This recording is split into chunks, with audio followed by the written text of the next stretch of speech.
गुप्तम् सेवे श्रीगिरिमल्लिकार्जुन महालिङ्गम् शिवालिङ्गितम्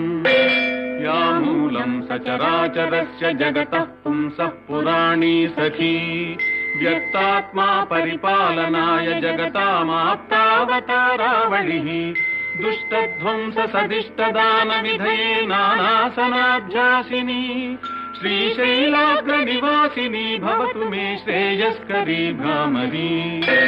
यत्तेजः परमाणुरेतदखिलम् नानास्फुरन्नामभिः भूतम् भावि भवच्चराचर जगद्धत्ते बहिश्चान्तरे सा साक्षात् भ्रमराम्बिका शिवसखी श्रीशैलवासोत्सुका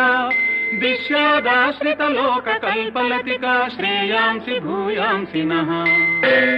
शरणम् तरुणेन्दुशेखरः शरणम् मे गिरिराजकन्यका।